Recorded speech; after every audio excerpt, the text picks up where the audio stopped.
But if you're looking to jump into development or trying to cash flow things, I think there's three things that you want to look for. And if you can get two of these, you're ahead of the curve. Yeah.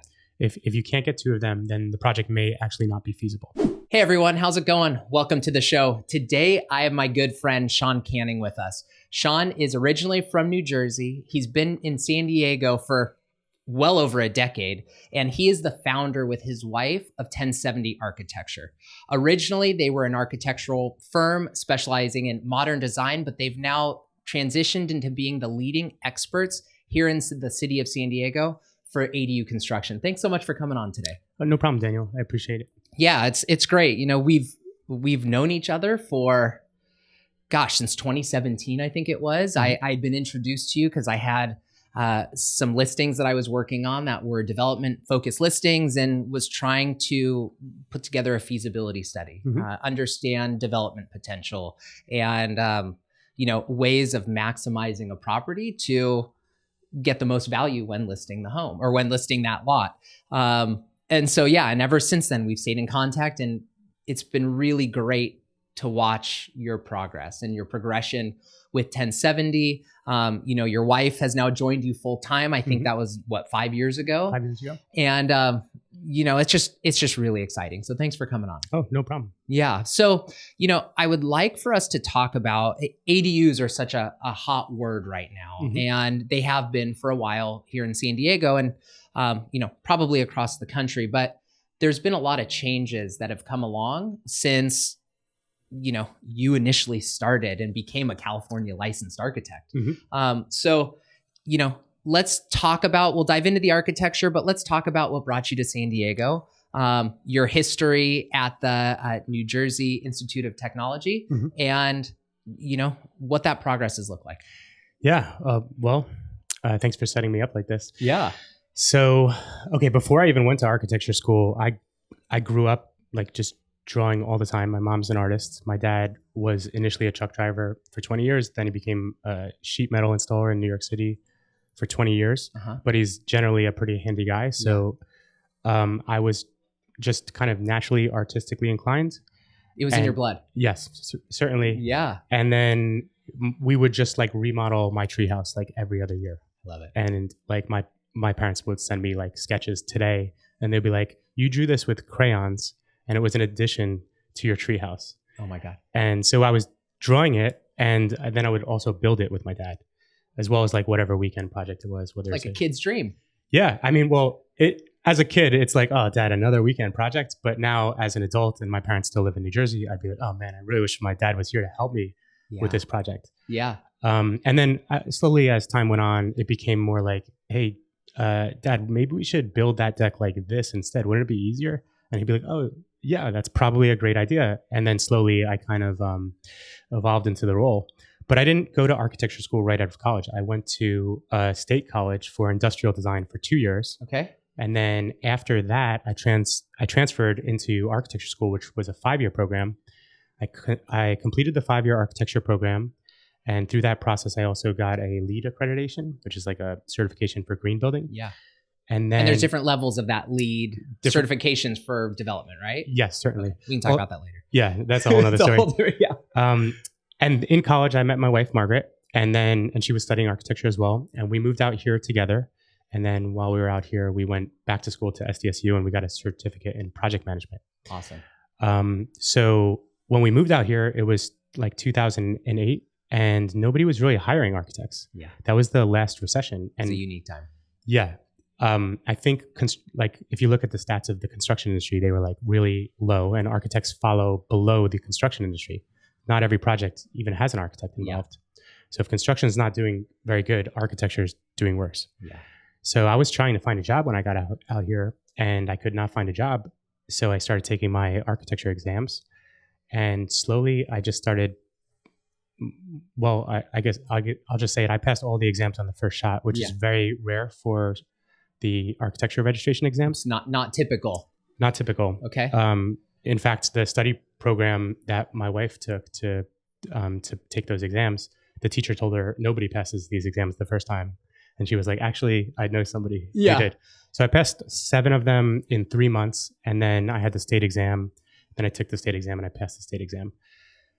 At that time, I was most likely the youngest architect in the whole state of California. There's no way I could they don't publish that stat, but I had just turned 28 years old when I became a licensed architect. So at that point, I was very frustrated with the job market. And I said, you know what, I can probably do this myself. And I had a couple people who became clients. They were just like friends. They became clients. And I started with those projects. And then those projects became the next projects. And then 15 years later, here I am. Yeah. So that's amazing. That's how it started. You created your own career. Mm-hmm. You manifested that destiny, which is huge. You know, it's especially at a time, like you said, 2008 was a very unique time, mm-hmm. you know, and no one knew what was going on. The houses that were selling were crazy underpriced. Mm-hmm. And, you know, San Diego stayed somewhat insulated during that time, but regardless, everyone pumped the brakes. And so, like you said, no one was hiring. And I didn't think, I figured eventually I'd own my own business, but I didn't think it would happen so fast. Yeah. So there was a lot of like learning lessons with that. And, you know, when I came out here and I remember like there was homes in OB that you can buy for like $300,000. Yeah. And I called my parents and I was like, and we lived in North Jersey, which also has a pretty high real estate price. And I was like, hey, why don't you sell the 3-bedroom, 2-bath that we grew up in and buy this home on the beach? Yeah. And my parents were like, oh, it's too small, because they would be maybe like a 2-bedroom. Yeah. And I'd be like, but it's right on the beach. And I couldn't convince them. Yeah, and now that house is well north of $1 million. Yeah, so if not two. Yeah. In hindsight, it was a great idea, but you never know. At the time. 100%. Yeah. So when you started 1070, what type of architectural projects were you doing? So most of the first 5 years of 1070 architecture was remodels and additions, and generally like the combination of the two. Okay. So somebody would come to me and they'd want to do a new master suite, so new bedroom, new master bath, maybe a walk-in closet. And we'd plan it as an addition, and then we'd also renovate whatever the rest of the budget allowed. So maybe the whole house, maybe part of the house. Yeah, some of those like while you're in there type items. Yeah, and those are the hardest projects. Like to this day, when I get a project that's like addition remodel, I'm like, it's going to be so hard because you're working around an existing structure. Yeah, and people don't realize, even though their construction budgets are smaller, there's a lot of work for the architect on a remodel, because I have to go out and like document the entire home, mm-hmm. make assumptions about framing. Yeah. Sometimes you're already in construction, you know, you go through design, engineering, permitting, you're in construction, you remove the wall and you're like, oh, it's actually framed completely different than we expected. Than you anticipated. Yeah. So the remodels and additions are very difficult projects, but they also tend to be the projects that younger architects are going to get. Yeah. Yeah. Oh, and I should say one more thing, like there's very little value in hiring a 28-year-old architect. Because you don't have the experience? Right. Yeah. And I know that now. And at the time, that's probably why I was getting a lot of the smaller projects.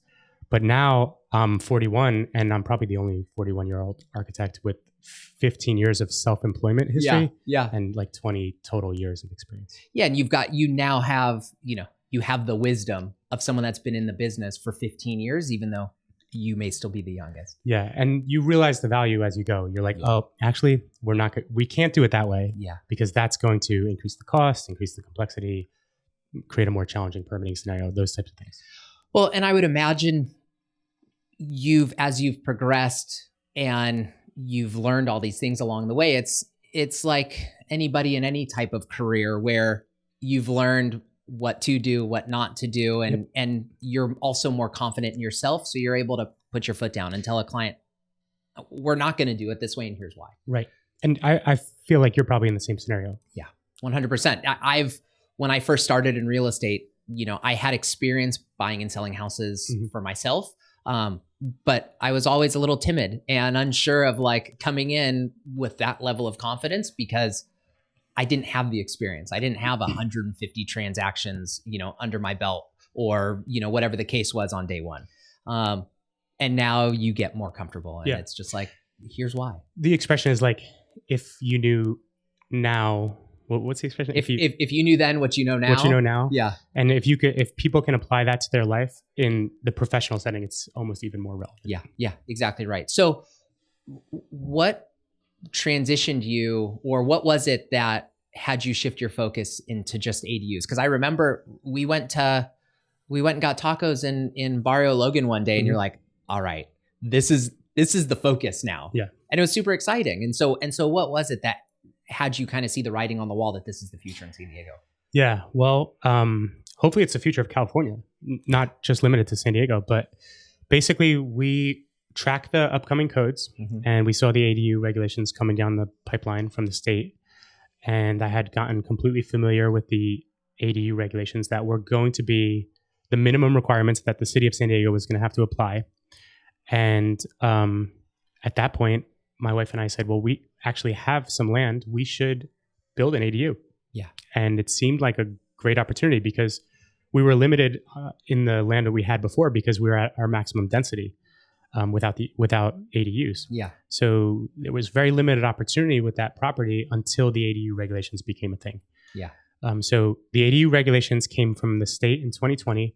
They were adopted by the city and basically rewritten and supplemented by the city in August of 2020, I believe. So it took 8 months for the city to adopt it. And to confirm, the state regulations were not as development friendly, could you say? Not as dense. They didn't allow for as many ADUs as this county, as the city of San Diego, right? Yeah, I would say that's like the understatement of the year. Yeah. Yeah. Okay. So the city of San Diego was like, hey, state, we're going to take your ADU regulations and we're going to raise you like fivefold. And I was like, oh, this is great. Like the city's actually like putting their money where their mouth is in terms of getting more housing, increasing density. Because the conversations were consistently, we're in a deficit, we're in a deficit, Yep. we're in a deficit. And so this was a way to try and get out of that deficit. Yeah. And on paper, it seemed like they were making like smart moves. They've since walked back most of those regulations. Really? So it's kind of interesting to look at it, 5 years later and being like, well, the city was very pro housing when these ADU regulations were written. And then what has slipped in the ADU regulations? And was it justifiable that they've removed certain sections? So I guess to that point, is it once they started seeing what was developed, then there was community feedback and that's what got them to walk it back? Or what do you think it was that caused that? Probably. I mean, some of the way the city wrote their ADU regulations was maybe a little bit too lenient. Okay. So, for example, when the ADU regulations were first published in the city of San Diego, the city's like, you can actually build these ADUs with a 0 lot line. You don't need any setback. Okay. And the state was like, actually, 4 foot is fine. But the city's like, no, let's go 0. And you can still do that today if it's a single story structure. And the state actually agrees that you can go with the 0 lot line condition. But you could build a 30-foot tall ADU with a 0 lot line condition in 2021. Really? Mm-hmm. Wow. And for a lot of people that are listening to this, you guys may not know, but there's a multitude of zoning types. Mm-hmm. You have residential zoning, you have mixed use zoning, you have commercial zoning. And so people were able to build in 2021 in a residential zoned neighborhood, a 30-foot ADU on their property. That was, if it's up against a lot line, that means that here's the lot line, here's a house, here's your neighbor's house. You could build it right there. Yep. And so you're effectively looking directly into their backyard or through their window. Well, yes and no. Okay. It depends. So if you build right on the property line, in reality, you're building 2 inches from the property line because you have to account for sway. Sure. Okay. And if you don't give yourself a 3-foot setback, you can't put any windows on that wall. Okay. Got it. So you need at least 3 foot to put windows on the wall.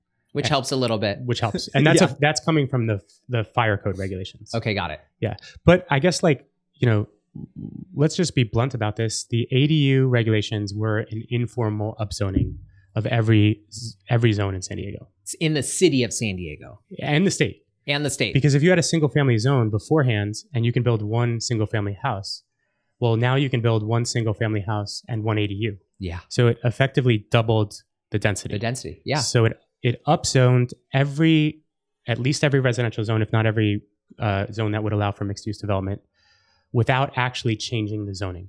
That's interesting. Mm-hmm. That's really interesting because it's almost like they just kind of snuck it in there. Yeah, because changing the zoning would require like CEQA approval. It would be very complicated. Yeah. So they upzoned without changing the zoning. What are the ways of making it, of utilizing this space more than just as a rental? Yeah. So if you live in a single family home and you're considering an ADU, and let's say we're going to detach this ADU. Yep. You can build this ADU and there's no requirement that you rent it. So you can build it. It could become a guest house. So if you have company coming, they stay in the guest house. So maybe that's a 1-bedroom. It could become a home office. So like for me and my wife, we work together. Right now we have a staff, so it wouldn't work. But if it was just the two of us, we could build an ADU, which could become the home office. Yeah. It could become a home gym. You could build a 2-bedroom ADU. One of the bedrooms could be used for the home office. The second bedroom could be used for the home gym. So there's a ton of flexibility in that sense. In some practical solutions, I think the best case scenarios for ADUs, and I don't think anybody, even people that are against ADUs, could argue that like this is a great scenario. With the cost of land today, if let's say you have a 35-year-old child, they're struggling to get into the housing market, but you own your home and you have a backyard. Well, I think this is the perfect scenario where somebody can build an ADU, and now all of a sudden you have 2 houses where you can have a multi-generational living scenario. Yeah. Yep. And the benefits of this like go well beyond just the value of the ADU and reducing land cost, because now all of a sudden maybe it helps with your childcare cost if your parents can exactly right can help. Yeah. I mean, you took the words right out of my mouth. I think there's culturally we have seen generational living. It's not uncommon for grandparents and kids to all the whole family to live together. And I saw it with a person in my neighborhood. He literally built a new structure, built an ADU that was detached from the house. It looks exactly like the house, and for his son to live in. And that was exactly the mindset of, okay, here's what our basis in the property is: very low, so low land cost, and we're able to build this and help him own his own home in San Diego's market, which is wildly expensive.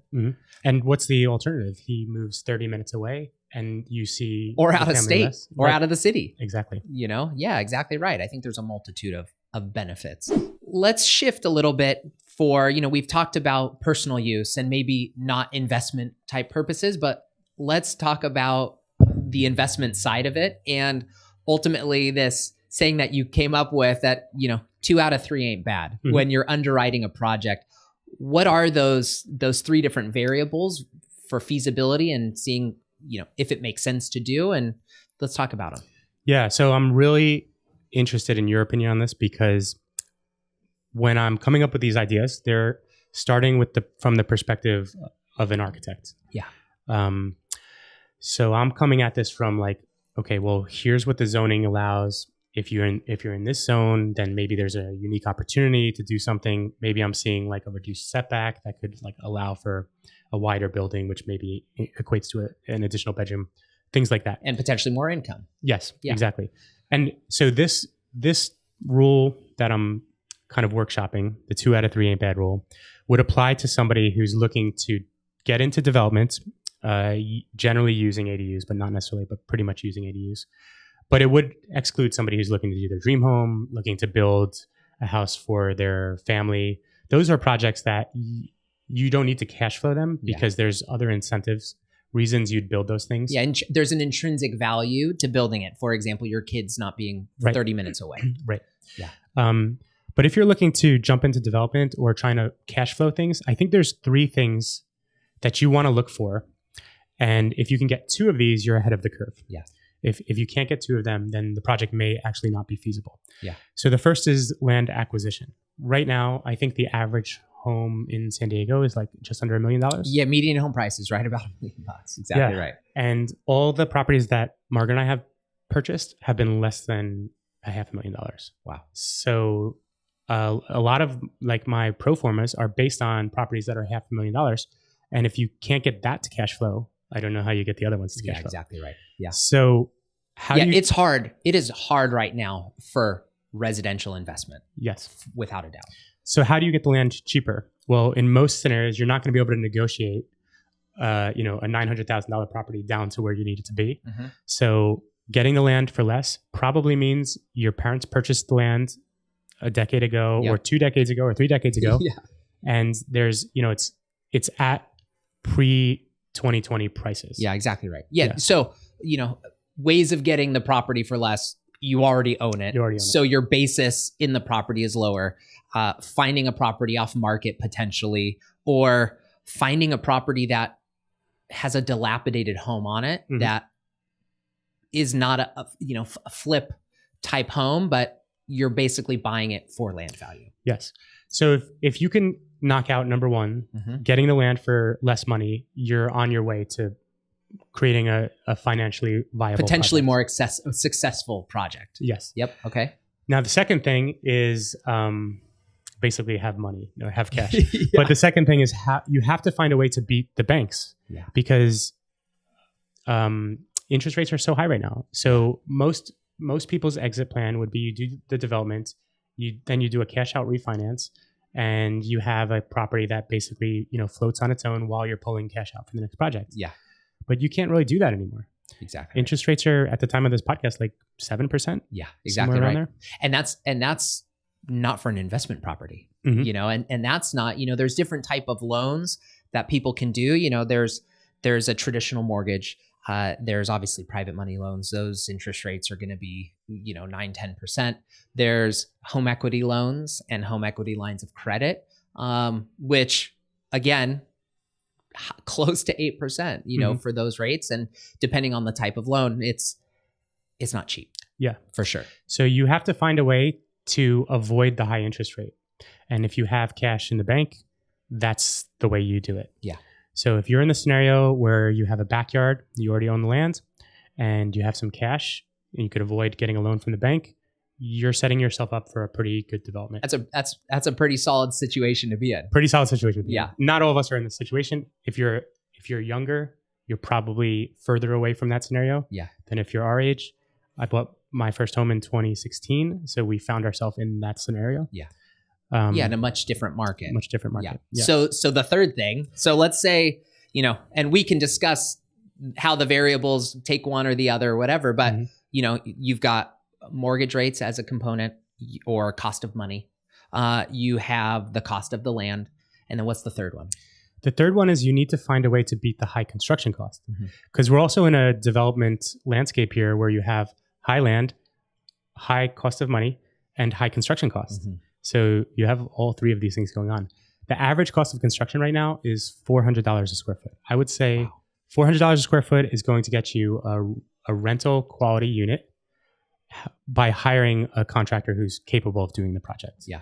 Now that contractor has a 20% markup in his services and a 20% markup on the materials. So that's how they're making money.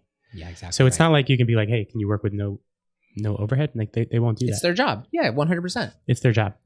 So the ways you can beat this is if you're savvy enough to do this as an owner builder, where you're hiring all of the subcontractors. And as an architect, we don't work with a lot of owner builders because it would be more complicated for us. So we're working on projects that are generally with a general contractor. Yeah. And not to interrupt you, but an owner builder, is the process different from a permitting standpoint for an owner builder versus a contractor? From permitting, it's exactly the same. Okay. In fact, a lot of times we'll just permit the project as an owner builder, and then the owner just hires the general contractor. Because otherwise you actually have to list the general contractor on the permit, and not every project gets assigned to a general contractor by the time you're ready to issue the permit. Got it. So same process, but there may be reasons to justify it being permitted as an owner builder versus a contractor. Yes. Okay. And you can only do an owner builder permit if you're doing a smaller project. So you can't do an apartment complex as an owner builder. Yeah. And residential, under 4 units, I would imagine. You just got to make sure they're duplexes or less. Got it. And then you could do owner builder. Okay. But the way that a more reasonable way to save cost on construction is to make sure you keep the design as simple as possible. Okay. Especially construction costs are also always going up or down. So we're designing a project almost a year before you're starting construction. Yeah. So we're trying to guess where that construction price is going to be. But if you keep things simple, then it keeps the framing simple, then it keeps the labor simple, and everything gets a little bit more simple. So ways of simplifying a project, more simplified, a box type construction. You're not building some crazy architectural design. It's something that's maybe more square, straight edges, more of a, consistent or customary type roof structure, things like that. I think you start there, and then you make the smart moves to make the building more interesting without increasing costs. So like, here's a good example. You start with a box that goes, let's say side yard to side yard for this conversation. And maybe it's 2 stories. But all of a sudden you realize, hey, I need more space on one side because I need access from the alley where I'm going to park all the way to the front where the trash goes out. Yep. So now all of a sudden you can take that ground level and push that in 2 feet, which allows the second story to cantilever. Okay, cool. This doesn't increase your construction cost at all because you can do a 2-foot cantilever with standard joists very simply. Interesting. So that's just at the most simplistic level. And then, of course, you want to add some articulation because not everybody likes a stark white box. Architects love stark white boxes. And I have built a couple of stark white boxes, but they actually sometimes get a little bit more complicated than you'd imagine. Really? Especially the roof. Flat roofs tend to be a little bit more expensive. Okay. So in terms of roof design, you could look to do a simple pitched roof, orienting the roof towards the best solar orientation. So you can add solar panels now or in the future, which would reduce your utility cost. Exactly right. And then then incentivize a tenant, of course. Yeah. Not only incentivize a tenant, but maybe, a lot of people don't realize this about ADUs. You own a single family home, build the ADU, you move into the ADU, rent out the single family home. Now you have a brand new home and you rent out, you make the home you were living in a rental. That's amazing. But for the roof, you could look to do a truss roof because trusses are going to be generally a little bit more, a little less expensive. Okay. They're built out of 2x4s. If you were to build a conventionally framed roof, you're probably looking at 2x12s. Wood prices are probably going to go up in the next year. Yeah. So anytime you can save there. And then you want to make sure you kind of build towards the neighborhood. So if I'm designing an ADU in La Jolla, I'm designing a totally different ADU than if I'm designing an ADU in Logan Heights. Yeah, 100%. Yeah, you don't want to build this eyesore that's, completely out of the norm of what's in the neighborhood. You and I have talked about, I've got a little, 4-unit complex over in North Park, and it's these 4 individual casitas, and we've explored, ways of, okay, how can we make this look the best and not have it look like I am regularly seeing in North Park, where it's just a big friggin' box over the garage. And it's like, geez Louise, this looks terrible. It doesn't match the aesthetic of the rest of the complex. And it looks like it was an addition where we've talked about, okay, how can we build something that financially makes sense, but also aesthetically matches the project? Because you want to add to the community. You don't want to pull from it and have it look like a bunch of these hodgepodge of houses. But the thing that we're really good at 1070 Architecture is developing projects generally between like 500 square feet up to maybe 2,000 square feet. And that's kind of why the ADU solution works for us, because we can go up to 1,200 square feet. And basically all the projects we work on are infill projects. Yeah. Where there's already a lot that's developed with a single family home or sometimes more. So it just fits our niche. And we have a kind of a really clear process where we work with the client. I like to think of it as bringing the client into the design sessions. And then we start very broad. And then in each meeting, we kind of narrow it down until we know where all the outlets are going to be. So, so you start broad with where is the structure going to be? And by the time you finish, you're looking at where the outlets are going to be. Yeah, that's amazing. That's awesome. So, as we wrap it up, I like to ask, depending on, who we're talking to, what's a word of wisdom or what recommendations you have? I know we, off camera, we were kind of talking about what's a way for the younger generation to become investors in real estate. And that's a massive subject that we could talk about, till 2 weeks from now.